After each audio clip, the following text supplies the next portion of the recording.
십니까? 행복한 시간 보내고 계신가요? 네, 오늘은 저는 어제는 우리의 마음속에 가득 차 있는 모든 사람의 마음에 가득 차 있는 우상 돈에 대해서 이야기를 좀 했습니다.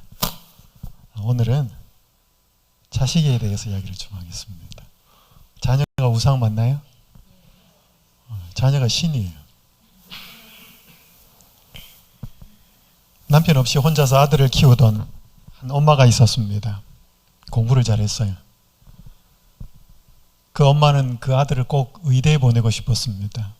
근데 아들이 그거를 따라가지를 못했습니다. 고등학교 3년, 재수를 2번, 삼수까지를 해서 5년 만에 의대를 들어가는데, 이 엄마는 고등학교 3년, 재수 2년 동안 매일 새벽에 일어나서 하루도 빠짐없이 천배를 합니다. 매일 아침 새벽에 1년 365 곱하기 5. 아들이 서울에 있는 의대는 들어가지 못했지만 지방에 있는 의대를 들어가서 졸업을 합니다. 그리고 한 대학병원에서 인턴 생활을 하기로 하고 엄마와 작별을 하고 떠납니다. 그 병원으로 가기 위해서. 그런데 병원에서 며칠이 지난 뒤 연락이 옵니다. 아들이 오지 않았습니다. 2개월 동안 소식이 없었습니다. 엄마는 거의 미칩니다. 아무 소식, 연락이 없었기 때문에. 그리고 2개월이 지난 다음에 문자 한 통이 오는데, 발신자가 표시되지 않은 문자 한 통이 옵니다. 아들이 보낸 문자였습니다. 당신의 아들로 산 것은 지옥이었습니다. 이제 당신을 떠나니 저를 더 이상 찾지 마십시오. 찾는다면 또 떠날 것이니 저를 제발 괴롭히지 말아 주십시오. 이게 그 의대를 졸업하고 대학병원 인턴으로 가야 했던 아들이 그렇게 가지 않고 보낸 엄마에게 보낸 마지막 문자 메시지였습니다. 여러분, 이 아들을 좋은 대학 혹은 의대에 보내어서 의사로 만들겠다고 하는 것이 아들의 꿈이었을까요? 엄마의 꿈이었을까요? 여러분, 자식 잘 되면 좋죠. 우리 모든 부모님의 마음에 자식이 잘 되는 거 좋아합니다. 근데 그것이 꼭 자식만이 잘 되기를 바라는 걸까요? 내 마음도 같이 그렇게 묻어가는 것입니다. 특별히 대한민국 사회에서. 한 신문 기사 내용 중에 이런 기사가 있었습니다. 아이가 어떤 대학에 들어가느냐에 따라 아이의 인생뿐만 아니라 부모의 인생 행로도 달라진다. 명문대 입학은 꼭 부모 인생의 성공이 되기도 한다. 이것이 부모가 내 집 마련도 노후 대책도 모두 뒷전으로 미루고 입시에 인생을 거는 이유다. 이런 총력전이 따로 없다. 사교육은 날로 번창해 이제는 통제할 엄두를 내지 못할 정도가 됐다. 대한민국 사회는 자녀가 성공하는 것이 곧 부모가 성공하는 것입니다. 자녀가 실패하면 부모도 실패하는 거죠. 그래서 우리 부모들이 이 자녀의 일에 대해서는 절대로 자유하지를 못합니다. 이게 막 하나님의 자리에 딱 앉아 있는 것입니다. 요즘 고3이 집에 한 명 있다. 그럼 숨도 못 쉽니다. 모든 스케줄이 그 아이에게 맞춰집니다. 정도는 좀 다르지만 외국도 그렇습니다. 여러분, 이 동상은 존 하버드라고 하는 동상입니다. 한번 좀 들어보셨죠? 하버드 대학. 이 하버드 대학교의 설립자는 아니고 죽기 전에 전 재산과 많은 책들을 기부한 청교도 목사였습니다. 그래서 그 사람의 이름을 따서 학교 이름이 하버드 대학으로 바뀝니다. 보스턴에 있습니다. 이 하버드 대학 이 정문에 들어가면 이 동상이 얼마 있지 않거나 나오는데, 이 하버드 대학에는 전설 아닌 전설이 하나가 있습니다. 존 하버드의 이 동상의 왼쪽 발을 만지면 본인이나 본인의 자녀가 하버드 대학에 입학한다는 전설이 있습니다. 그래서 여러분, 이 사진을 보시면 뭐예요? 이 왼쪽 발이 뭐예요? 반질반질해서 이거 다 달았습니다. 그래서 정기적으로 페인트 칠을 다시 합니다. 오른쪽 발은 안 그래요. 왼쪽 발은 그래요.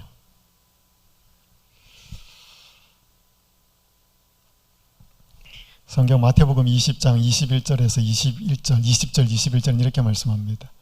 그때에 세베대의 아들의 어머니가 그 아들들을 데리고 예수께 와서 절하며 무엇을 구하니 예수께서 이르시되 무엇을 원하느냐 이르되 나의 이 두 아들을 주의 나라에서 하나는 주의 우편에 하나는 주의 좌편에 앉게 명하소서. 이 세베대는 예수님의 12 제자였던 야고보, 요한의 아버지였습니다. 그 어머니가 열성이 대단했습니다. 이제 곧 하나님의 나라가 이루어진다라고 자꾸 소문이 돌고 저 비범한 예수를 따라다니는데, 우리 아들 둘이 따라다니는데, 비록 어부였다가 그렇게 선생님 만나서 따라다니는데 엄마의 마음에 야망이 꿈틀거리기 시작했습니다. 그래서 어느 날 작심을 하고 와서 예수님께 부탁합니다. 주의 새 나라가 이루어지면 하나는 주의 우편에 하나는 주의 좌편에 앉게 해주십시오. 하나는 좌의정 하나는 우의정 되게 해주십시오. 이 말입니다. 여기 시대소망 548페이지는 이렇게 기록합니다. 그들의 어머니도, 야고보와 요한의 아버지 어머니를 말하는 겁니다. 그들의 어머니도 그리스도의 추종자였으며 물질로 삭김없이 그리스도를 받들었다. 그러니까 신자가 아닌 게 아니었습니다. 예수님 따라다니는 제자였어요. 아들들에 대한 어머니의 사랑과 욕심은 새 나라에서 가장 영광스러운 지위에 자신의 아들들을 올려놓으려는 탐심을 품게 하였다. 제가 지지난 시간에 살펴보죠. 골로새서 3장 5절에 탐심이 뭐다? 우상숭배다 그랬습니다. 그죠? 위의 것하고 땅의 것 구하는데 땅의 것 5가지를 이야기하면서 마지막이 탐심인데, 탐심은 우상숭배다. 탐심이 무슨 뜻이라 그랬죠? 탐하는 마음. 그죠? 탐하는 마음. 물질에 대해서 탐하고 자식을 성공시키려고 하는 그 마음도 다 이게 뭐라는 거죠? 우상숭배라는 거예요. 그게 신이니까. 아들들에 대한 어머니의 사랑과 욕심은 새 나라에서 가장 영광스러운 지위에 자신의 아들들을 올려놓으려는 탐심을 품게 하였대. 예수님을 따라다녀도, 신자가 되어도 이런 마음 속에서는, 이런 마음에서 자유롭기는 쉽지 않습니다. 초등학교 한 1학년 여학생이 8살의 꿈이라고 하는 시를 썼습니다. 재밌습니다. 나는 사립초등학교를 졸업해서 국제중학교를 나와서 민사고를 나와서 하버드대를 들어갈 거다. 그래. 그래서 나는 내가 하고 싶은, 정말로 하고 싶은 미용사가 될 것이다. 여기 우리 미용사 자매 오셨습니다. 그죠? 미용사가 절대로 나쁜 건 아니에요. 그죠? 근데 하버드 대학 안 나와도 할 수 있거든요. 근데 이 8살짜리 꼬마아이가 이 시를 써가지고 국제중학교 나오고 민사고 나오고 하버드 대 나와서 미용사 하면 엄마는 어떨까요? 엄마는 막, 그죠? 왜 우리가 뭔가 자꾸 이렇게 부모로서 자녀의 성공을 자꾸 이렇게 욕심을 낼까? 그럼 물론 자녀의 행복을 위해서도 합니다. 근데 거기에 뭐가 있다고요? 내 성공도, 내 이름도, 와, 아들 잘 키웠다, 딸 대단해, 이 소리 들으면 뭐예요? 내 어깨들이 쓱 올라가거든. 결국 나거든요. 자녀를 통하여 부모가 나도 좀 이렇게 되는 것입니다. 여기 대한민국 부모라고 하는 책이 있습니다. 부모들이 불안한 것은 의사소통 기술을 잘 활용하지 못해서가 아니라 사실은 사회적 성공 말고는 자녀에게 물려줄 가치라는 것이 아예 없기 때문인지도 모른대. 그러니까 여러분, 부모가 자식을 키우면서 가장 많이 강조하는 것은 부모에게 그것이 중요하기 때문입니다. 그러니까 부모가 가지고 있는 가치 이상을 자식에게 설명해 줄 수가 없어요. 내가 제일 중요하다는 것을 자식에게 강조할 수밖에 없어요. 맞죠? 그게 돈이면, 부모에게 돈이 제일 중요하면 자식 보고 자꾸 돈 벌어야 된다 그럴 거예요. 만약에 명예나 어떤 지위가 제일 중요하다고 부모가 생각하고 있으면 자식 보고 자꾸 공부 많이 해가지고 높은 데 올라가라 그럴 거예요. 그러니까 오늘 부모가 양육하는 데 있어서 가장 강조하고 가장 가치 있게 여기는 것을 부모는 자녀에게 자꾸 말하게 돼 있습니다. 여러분, 자녀를 키우면서 뭘 제일 강조하십니까? 그게 여러분의 생각의 신이에요. 그래서 오늘 내 마음을 잘 살펴볼 필요가 있습니다. 그러니까 결국 자식 문제는 누구 문제예요? 결국 부모가 어떻게 꼴 짓느냐는 것입니다. 이거는 저도 예외도 아니고 똑같습니다. 자, 그러면 우리가 자유로울 수 없는 이 자녀라고 하는 문제에 있어서도 이게 우상의 자리에 앉아 있는데 역시 이거 못 바꿉니다. 절대로 이 자리에서 내려오게 못합니다. 우상은 누구로밖에? 더 좋은 존재인 하나님으로밖에 대체되지 않으면 해결이 되지 않습니다. 또 한번 읽어가요. 우상은 시작. 우상은 버릴 수 없고 다른 대상 하나님으로 대체되어야 합니다. 그때 자녀는 그 아래에서 올바른 양육으로 갈 수 있는 이 질서가 세워집니다. 이 성경에 자식 때문에 울고 웃는 이야기가 참 많이 나와요. 동서고금을 막론하고 창세기 21장 6절에 이런 말씀이 기록되어 있습니다. 사라가 이르되 하나님이 나를 웃게 하시니 듣는 자가 다 나와 함께 웃으리로다. 아브라함이 자식이 없었어요.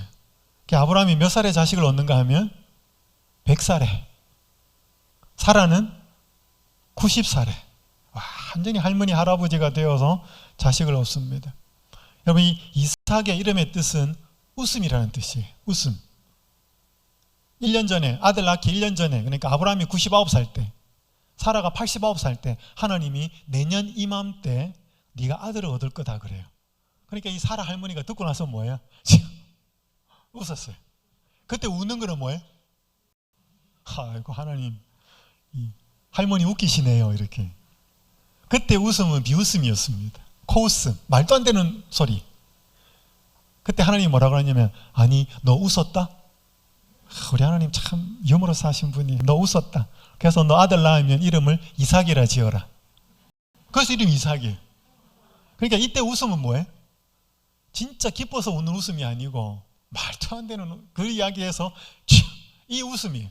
그렇지만 이삭은 내가 너를 이맘때에 웃게 하겠다. 그래서 1년이 지난 다음에 뭐예요? 진짜 아들이 태어나요.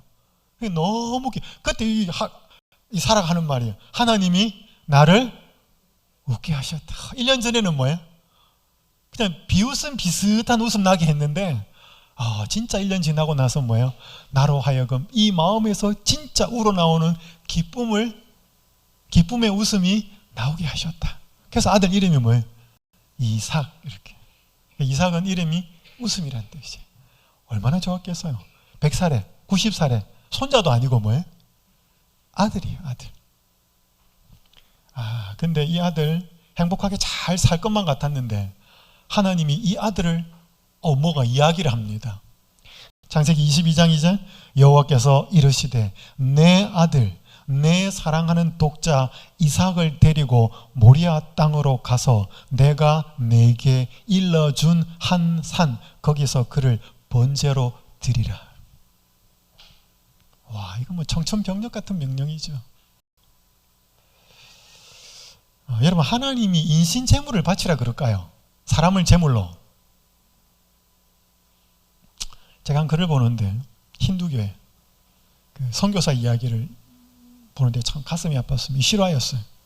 인도에 파견된 한 선교사가 어느 이렇게 멀리 가기 위해서 겐지스강을 건너가는데 그 겐지스강은 너무 산자와 죽은 자의 어떤 것들이 다 이 어떤 혼용하는 어떤 힌두교의 어떤 그런 종교적인 성지입니다.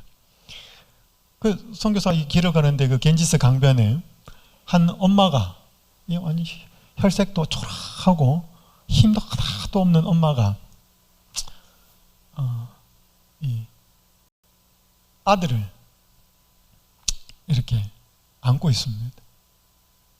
아들을 안고 있고 옆에는 천진난만하게 놀고 있는 딸이 있어요.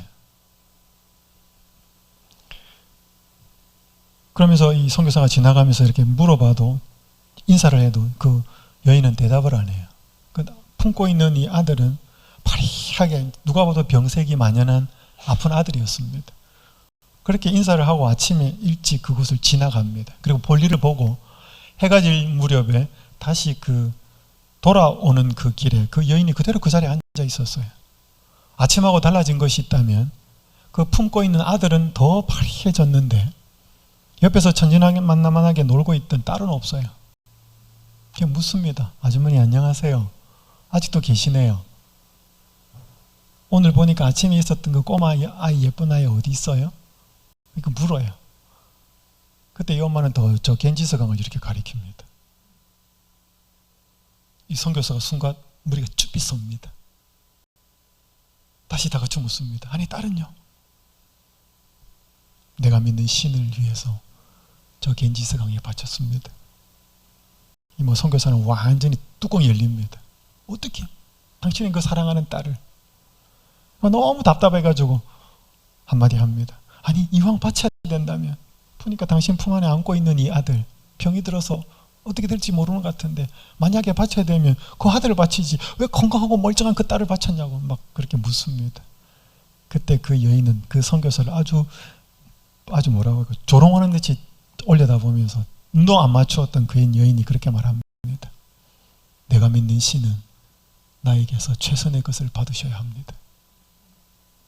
그게 아픈 아이를 바치지 못하고 건강한 아이 바쳤다는 것입니다.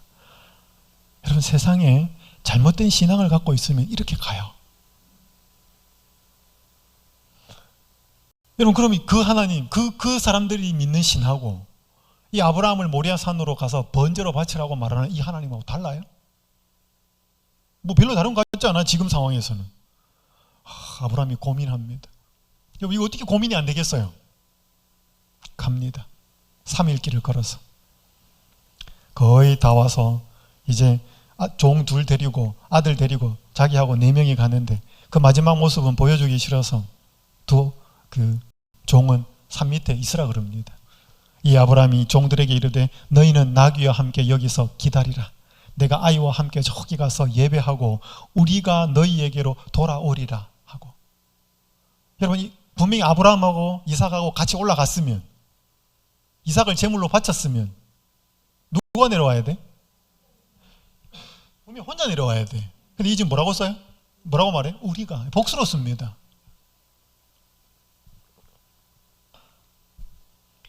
그 다음에 창세기 22장 7, 8절에 보면 이삭이 묻습니다. 아버지, 불과 나무는 있는데 번제할 양은 어디 있습니까? 여러분 이 질문 받으면 어땠어요? 네가 제물이다. 어떻게 그 말을 해? 번제할 어린 양은 하나님이 자기를 위하여 친히 준비하실 거다. 여러분 아브라함이요, 내가 할 수 있습니다. I can do it. 그렇게 간 게 아니에요. 뭔가 다 이해할 수는 없지만 뭐예요? 내가 믿는 하나님, 사랑과 자비가 많은 이 하나님이 뭔가 해결해 주실 것이다. 뭔가 있을 것이다. 그 믿음으로 갑니다. 자, 여러분 제가 2가지를 말씀을 드리겠습니다. 왜 아브라함에게 이 시험이 허락되었는지. 요한복음 8장 56절 한번 읽어볼까요? 시작. 너희 조상 아브라함은 나의 때 볼 것을 즐거워하다가 보고 기뻐하였느니라. 여러분 요한복음 8장에는 그 유대인들이 자꾸 자기들이 아브라함의 혈통이라고 우깁니다. 우리는 아브라함 자손들이다. 그 아브라함 자손인 거 혈통적 자손은 아무 의미가 없다. 아브라함의 믿음이 있어야지. 그렇게 이야기하면서 예수님이 뭐라고 얘기했냐면 너희 조상 아브라함은 나의 때 볼 것을 즐거워하다가 보고 기뻐했다 그랬습니다. 이게 나의 때가 나와요. 여러분 성경 요한복음에는 때가 많이 나와요. 무슨 때 무슨 때 엄청나게 많이 나옵니다. 한 예를 들어 볼게요. 예수님이 가나의 혼인잔치에 갔어요. 그래서 포도즙이 떨어졌어요. 그래서 마리아 엄마가 뭐라고 이야기하냐면 포도즙이 떨어졌다 그래요. 그때 예수님이 뭐라고 대답하는가 하면 여자여 그게 나하고 무슨 상관이 있습니까? 내 때가 아직 안 됐습니다 그래요. 완전히 뜬금없는 이야기예요. 그게 무슨 뜻일까요 여러분? 마리아는 물리적인 포도즙이 떨어졌다고 이야기해요. 근데 예수님은 내 때가 뭐냐면 요한복음에 있는 때는 예수님이 죽는 때예요. 십자가의 때예요. 그래서 예수님이 성만찬 예식할 때 포도즙을 가리키면서 뭐라 그래? 이것은 내가 흘릴 피다 그랬어요. 그러니까 마리아가 예수님한테 포도즙 떨어졌습니다. 그러니까 예수님이 뭐라고 대답하는 거예요? 그 포도즙이 상징하는 내가 흘려야 될 피가 이루어져야 될 십자가의 때는 아직 안 됐습니다. 그 말이 동문서답 같지만 예수님은 자신이 가고 있는 때, 자신이 십자가에서 죽으심으로써 피를 흘려야 될 때가 아직 안 됐다고 말하는 거예요. 그래서 요한복음이 나오는 때는 전부 다 뭐냐면 예수님이 죽는 때예요. 십자가. 그럼 이 말이 그 말이에요. 너희 조상 아브라함은 나의 때, 이 때가 무슨 때라고 해요? 예수님 죽는 때예요. 십자가. 그 때를 볼 것을 보고, 볼 것을 즐거워하다가 보고 기뻐하였다. 자, 질문 드리겠습니다. 아브라함이 예수님의 십자가를 봤을까요? 안 봤을까요?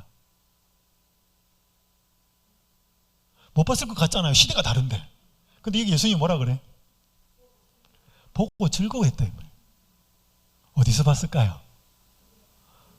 모리아산에서 본 거예요.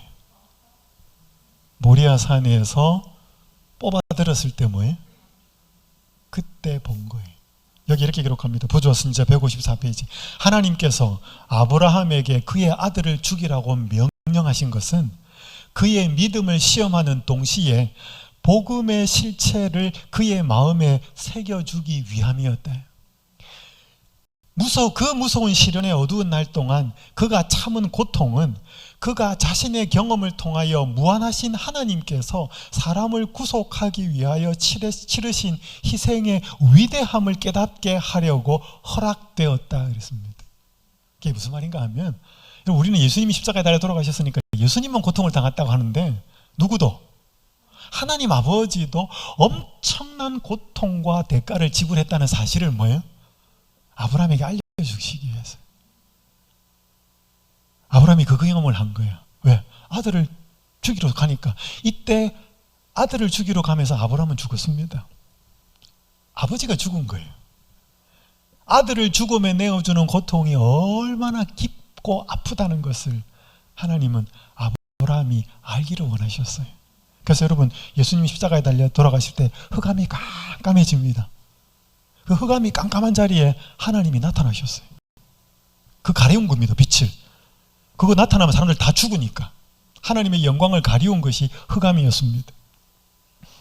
자, 우리 여성분들 많으신데 시집간 딸이 친정엄마가 가장 생각날 때가 언제예요? 그죠? 제가 많은 분들한테 그렇게 들었어요. 저는 모릅니다. 이게 뭘 의미하는지.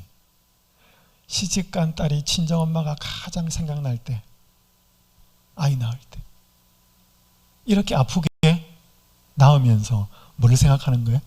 나를 낳을 때도 이렇게 아프게 낳았겠구나.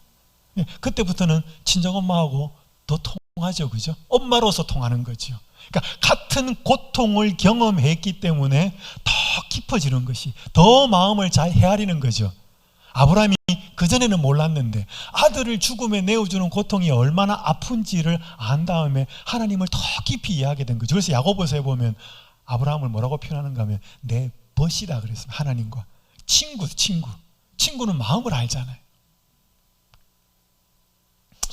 여기 니콜라스 월터 스토프라고 하는 미국 철학자가 있고 신학자가 있는데, 이 사람이 1983년 6월 어느 날 국제전화 한 통을 받습니다. 월터 스토프십니까? 네. 혹시 당신의 아들이 에릭입니까? 네. 에릭이 사고가 났습니다. 등반을 하다가. 네? 많이 다쳤습니까? 저쪽에서 전화가, 소리가 없어요. 다시 묻습니다. 이 아버지가. 내 아들 많이 다쳤습니까? 에릭이 오늘 등반을 하다가 떨어져서 죽었습니다. 빨리 좀 이곳으로 와주셔야 되겠습니다. 오스트리아에서 연락이 왔어요. 25살 난 아들이 그렇게 죽어요. 이 아버지는 미칩니다.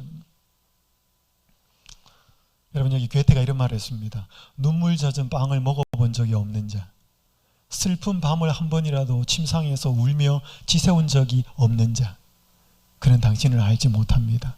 하늘의 권능이시여. 여러분, 왜 모르겠어요? 여러분, 고통이 없는 사람도 하나님을 알 수 있어요. 근데 여러분, 고통이 있기 때문에 하나님을 훨씬 더 깊이 알아요. 오늘 이 자리에 계신 분들 중에서 상황이 다 다르시겠지만 저는 어떤 집회 간 것보다 여러분 여기 계신 분들은 훨씬 더 열린 마음이에요.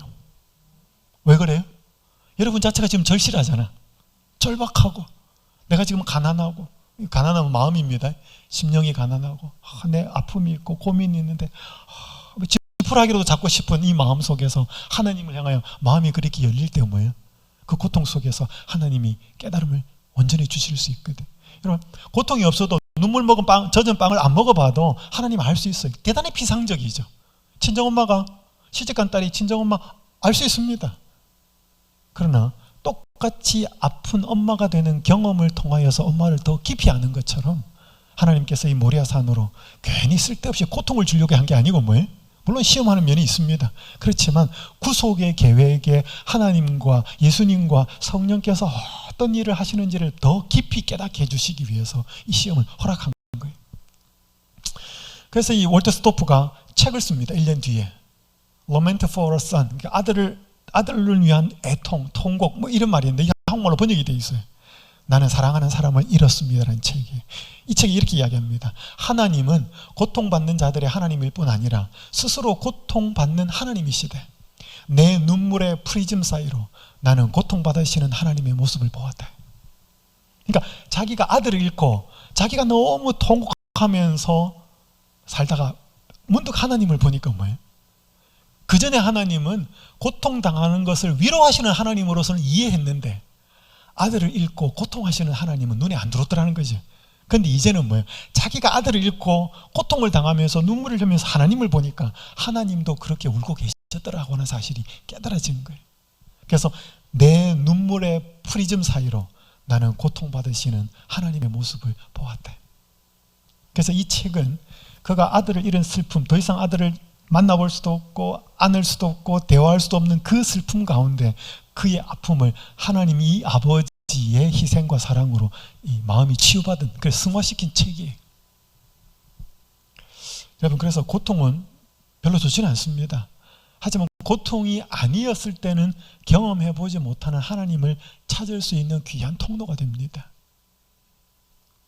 자, 두 번째, 그럼 아브라함에게 이 시험이 왜 허락되었는가? 두 번째, 창세기 22장 12절에 보면 사자가 이르시되, 이제 그 양 한 마리 이렇게 수풀에 걸린 걸 보여주면서 이제 그 양을 가지고 대신 잡아서 제사를 드리죠. 사자가 이르시되 그 아이에게 내 손을 대지 말라. 그에게 아무 일도 하지 말라. 내가 내 아들 내 독자라도 내게 아끼지 아니하였으니 내가 이제야 내가 하나님을 경외하는 줄을 아노라 그랬습니다.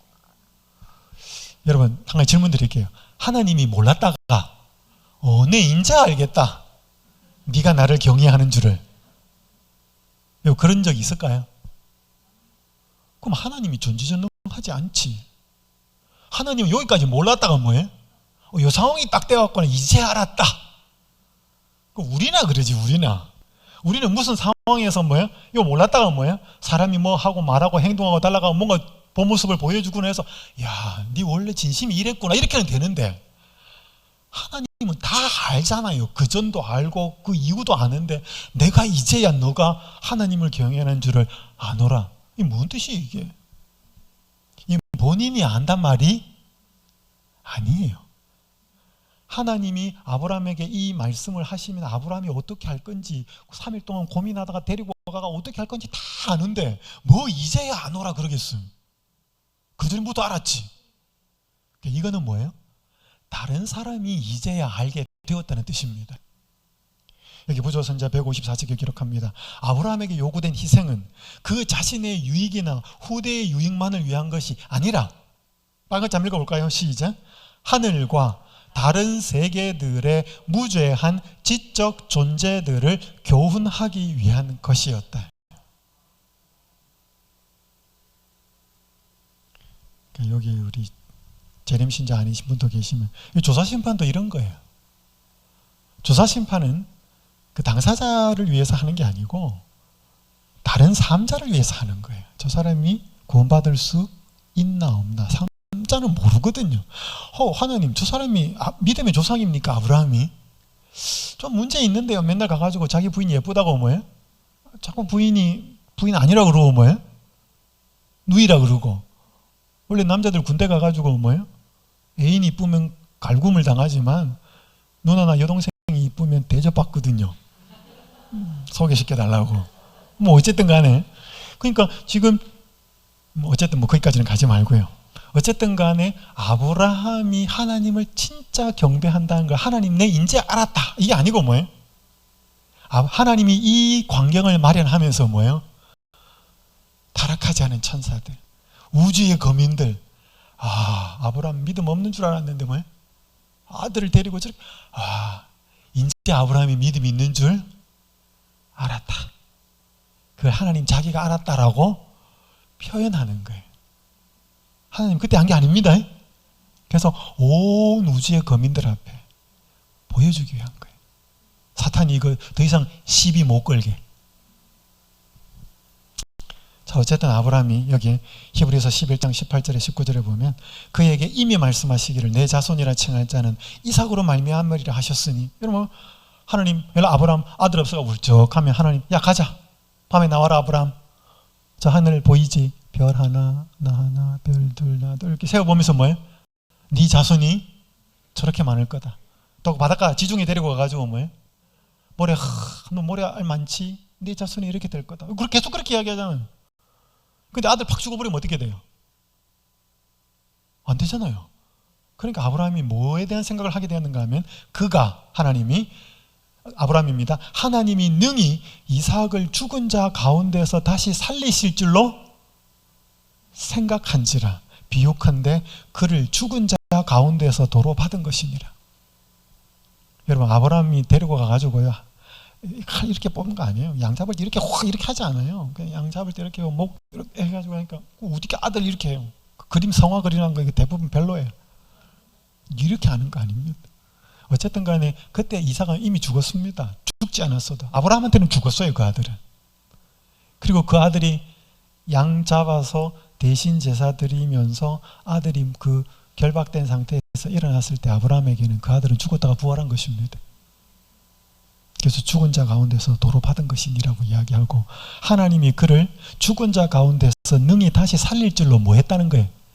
생각했다. 이 헬라어는 로기조마이라고 하는 단어인데, 이 로기조마이라고 하는 단어는 여러분이 만약에 은행에 내가 거래하는 은행이 있는데 내 통장에 100만 원이 있다고 로기조마이 생각하면 반드시 그 가서 도장 이거 출력해보면 뭐예요? 통장 정리해보거나 카드 주면 100만 원 들어있다는 뜻입니다. 이거는 뭐예요? 확신이라는 것입니다. 이거 그냥 생각한 게 아니고 반드시 이루어질 것이라고 하는 확신.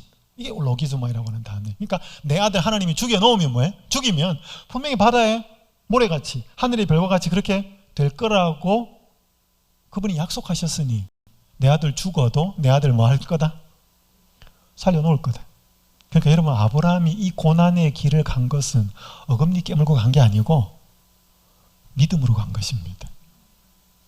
자기 힘으로 간 게 아니고, 내가 다 이해할 수는 없지만 이 아들 내가 만약에 바치면 하나님이 분명히 이 아들을 통해서 내 후손이 그렇게 많아지겠다고 했기 때문에 죽어도 살려놓을 것이다. 여러분 이게 믿음이에요. 그래서 믿음은 여러 가지 국면이 있지만 여기 이런 말이 있습니다. 믿음은 하나님을 신뢰하는 것이다. 하나님께서 우리를 사랑하심으로 우리의 유익을 위하여 제일 좋은 것이 무엇인지를 아신다고 믿는 것이다. 그런 믿음을 가질 때 우리는 자신의 길을 택하지 않고 하나님의 길을 택하게 된다. 믿음이 뭐예요? 믿음은 하나님이 이루신 것을 받아들이는 것도 1차적인 믿음이에요. 예수님이 나를 위해서 뭘 하셨다는 걸. 두 번째 중요한 것은 믿음은 신뢰하는 거예요. 하나님이 나를 어디로 인도하시든 간에 그것은 최고 좋은 길이다.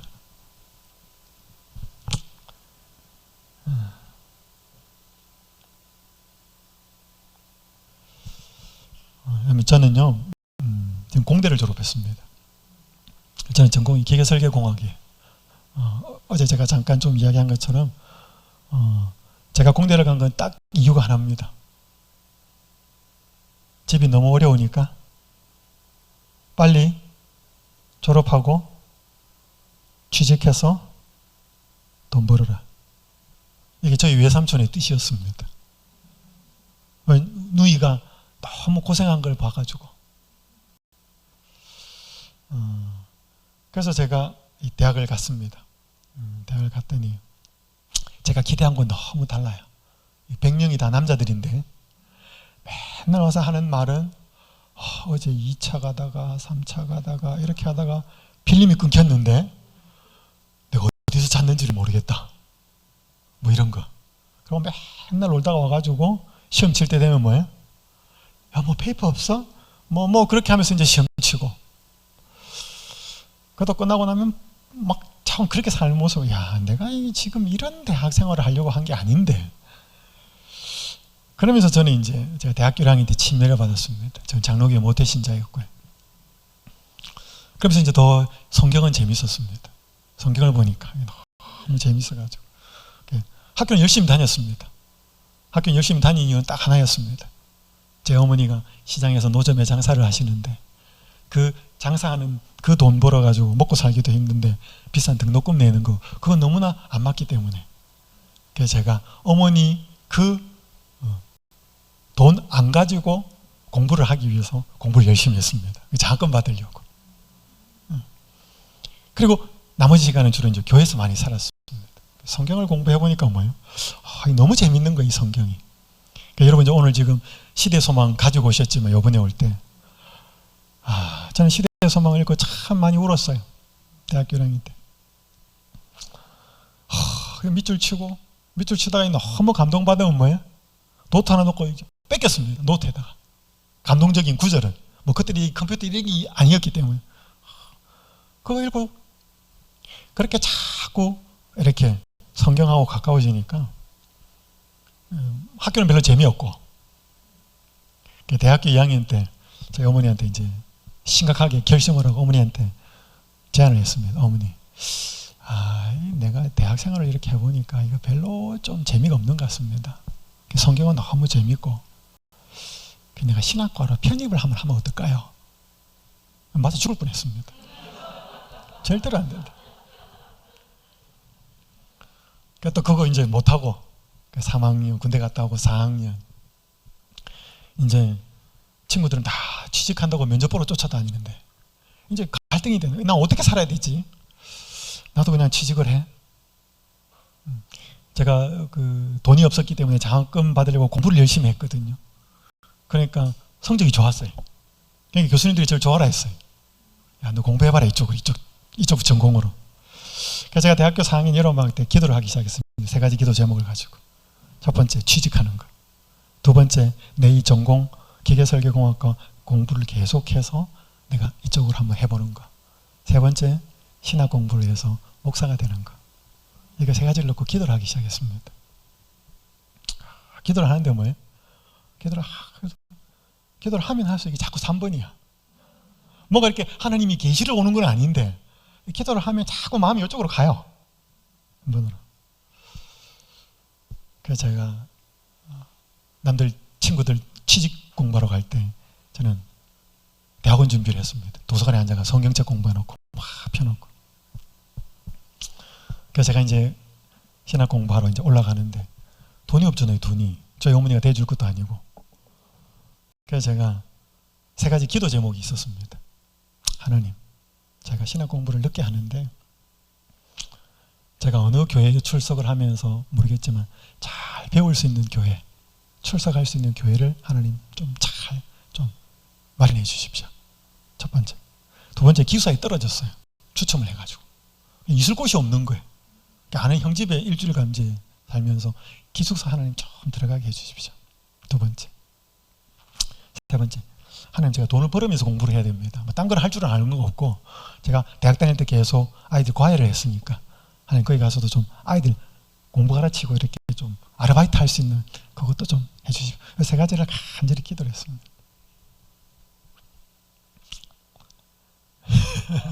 지금 이제 그 이야기 할 거예요, 제가.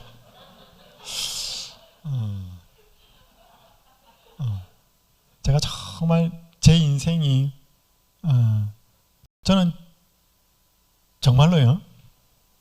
저는 제가 목사가 되리라고는 단 한 번도 생각을 해보지 않고 살았습니다. 지금 이거 할 거 아직 많은데 이거 믿음 이야기 하다가 지금 여기까지 갔는데 원래 이거 제가 내용이 제 설교 파워포인트에 없는 내용이.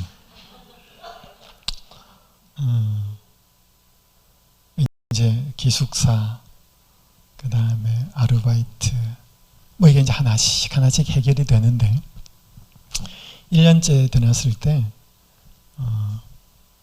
문서 전도를 제가 이제 이렇게 그 신학생들 이수 과정이 있어요. 목회를 나가려면 해야 되는 과정에 그걸 하느라고 아르바이트를 못했어요. 이제 등록금이 없는 거예요. 1년이 지났을 때. 뭐 집에 손은 벌리기는 그렇고. 그래서 제가 기도하는 곳이 있었습니다. 거기 가서 매일 새벽에 이렇게 기도를 하고 오는데, 어느 일요일이었습니다. 2월 초인가 그렇게 됐는데, 기도를 하고 딱 오는데 전화가 한 통이 왔어요. 저 한 목사님한테. 그래서 그 등록금을 위해서 제가 간절히 기도를 했고, 하나님 등록금이 없습니다. 제가 등록금이 없다는 소리를 아무한테도 말하지 않겠습니다. 하나님한테만 말할 테니까 하나님 이거 해결해 주십시오. 제 마음속에 기도를 하고 나면 마음에 평안이 생겼어요. 확신이 생겼습니다. 그 기도를 하고 5일이 지났을 때, 기도를 한 1월 날 새벽에 기도를 하고 기숙사에 와서 밥을 먹고 방에 들어왔는데 전화가 한 통이 왔어요. 그때는 휴대폰도 없었고 기숙사 인재로 이렇게 바깥으로 전화를 해서 받으러 갔는데, 포항에 계신 한 목사님이 전화를 하셨어요. 전화를 받으니까 뭐라고 말씀하시는가 하면, 통장 번호를 한번 불러봐라.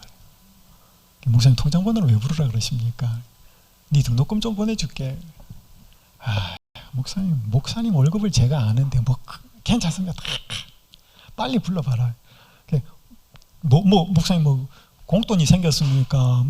자초지정을 이렇게 여쭤보니까, 며칠 전에 자기 교회에 계신 한 성도님이 자기한테 찾아와서, 목사님한테 찾아와서 힘들게 공부하는 학생이 있으면 자기가 장학금을 좀 후원하고 싶은데 목사님 혹시 아는 사람이 있으면 추천을 좀 해달라고 그렇게 말을 한 거예요.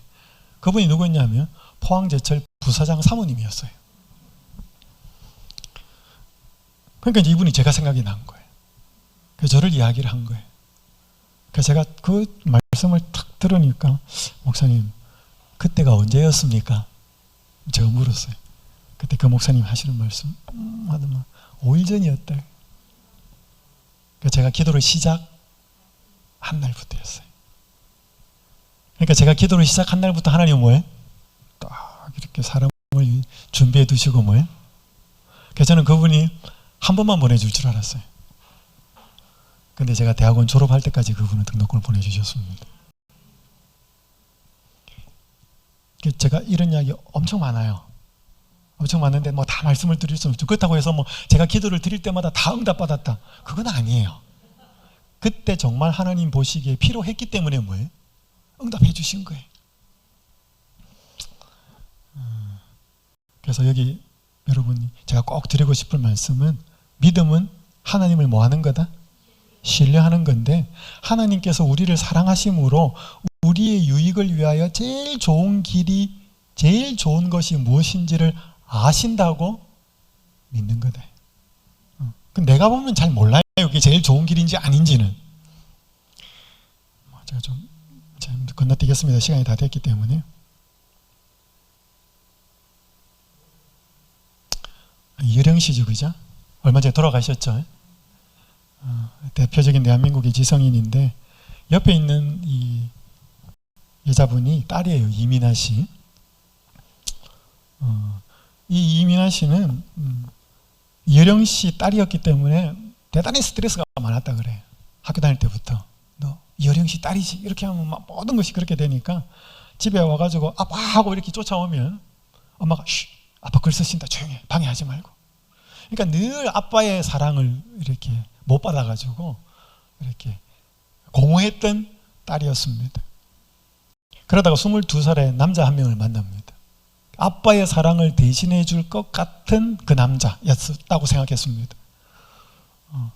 이 사람 여러분 누군지 아십니다. 김한길 씨.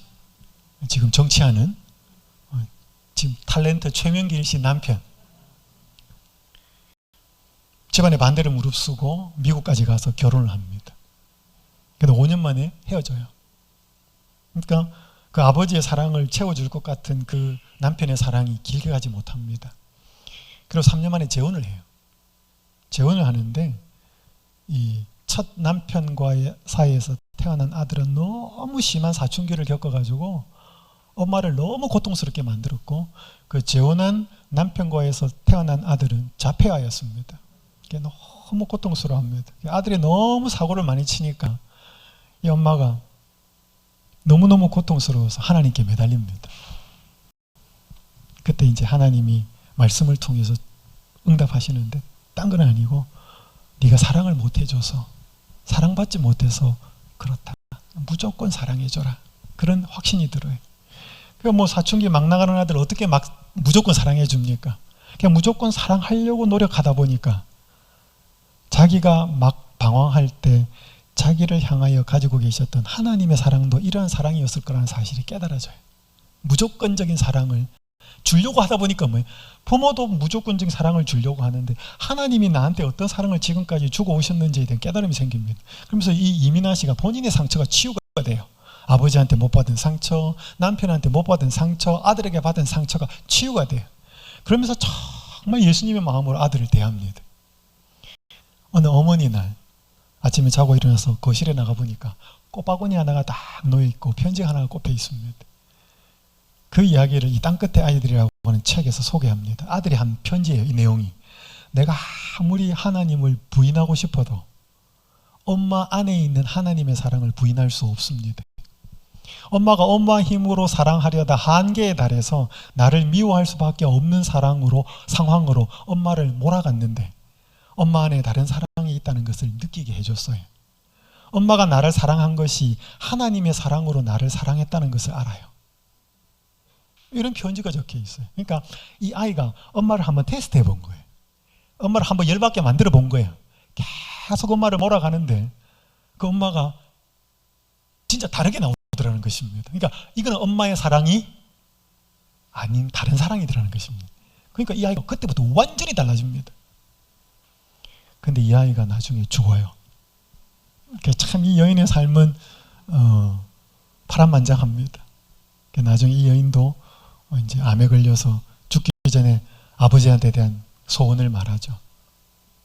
아버지가 예수님을 알았으면 좋겠다. 그래서 그 이혜령 씨가 자기가 쓴 책에 보면 그렇게 적혀 있습니다. 내가 딸에게 훌륭한 아빠였으면 나는 그리스도인이 되지 않았을 것이다. 늘 딸에게 미안한 마음이 있었는데 병에 걸린 딸이 죽어가면서 마지막 소원이 뭐예요? 아빠가 예수 믿는 거예요. 그러니까 그거라도 들어주어야 되겠다는 마음으로 성경을 공부하고 그리고 신자가 돼요. 물론 제대로 됩니다. 그러니까 이 엄마가 자기가 받은 상처 때문에 아들과 그렇게 막 갈등하다가 결국 뭐예요? 자기 마음이 치유가 되고 더 이상 자식이 중심이 아니고 하나님이 중심이 되었을 때 그녀는 자녀를 또 올바로 대하게 되고 문제가 해결이 됩니다.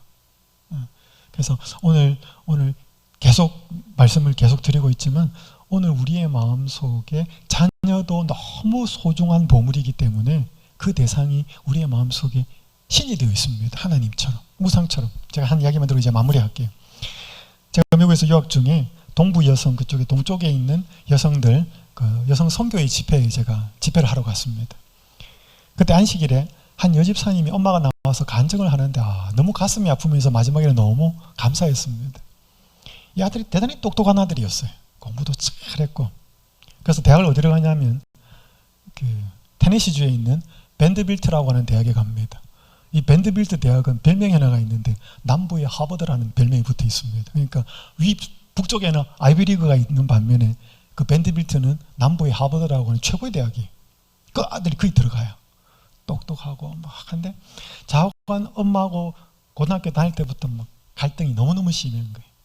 아들이 이제 자유를 찾아갔습니다. 집에도 잘 안 오고. 근데 친구를 통해서 들려오는 이야기가 좋지 않은 이야기가 들려오는 겁니다. 술도 마시고 마약도 하고 뭐 이제 그런 이야기를 들으면서 이제 엄마가 미칩니다. 엄마가 찾아가죠. 엄마한테 대화가 안 되고 나중에 약물 중독으로 정신병원에 입원을 하게 됩니다. 그러니까 뭐 이 뇌가 많이 망가져가지고 약을 너무 많이 했기 때문에 이 아이는 평생 약을 먹으며 살아야 되고 이 아이의 뇌는 더 이상 회복이 불가능합니다. 본인이 나와서 간증을 하는 거예요. 참.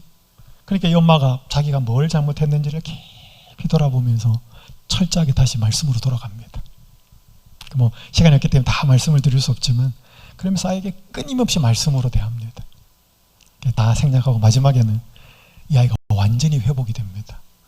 그래서 나중에 성경 교사가 되고 집사 안수를 받고 나중에 그 망가졌던 아들이 다시 성경을 가르치는 아들이 됩니다.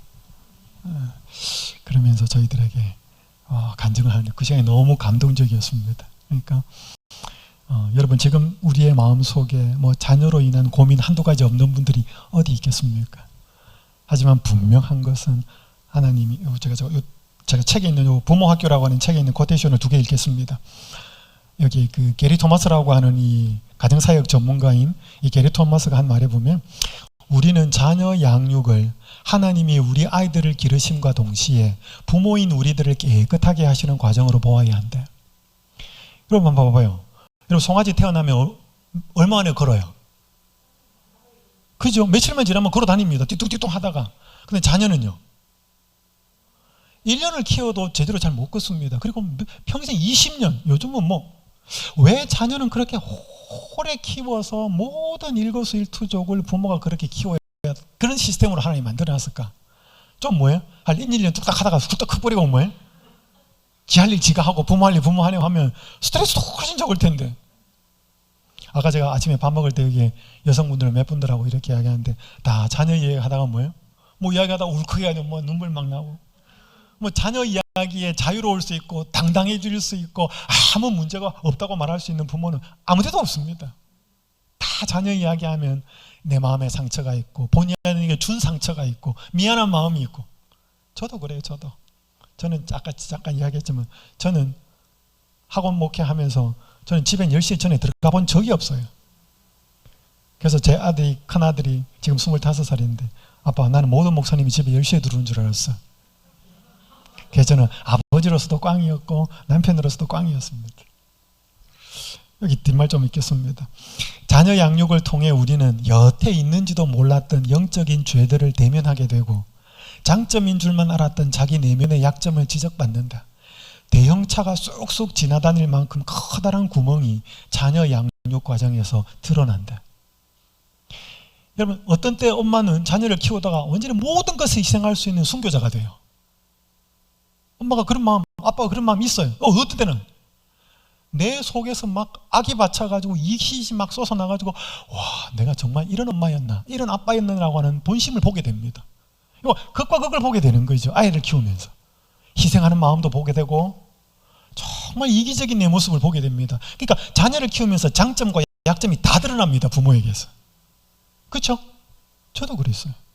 그건 뭔가 하면 하나님이 우리를 그렇게 약점을 보게 하고 우리의 허물을 보게 하면서 자녀를 키우면서 하나님은 우리를 키우는 거예요. 다시 우리를 성장시키고 성숙하게 만드는 거예요.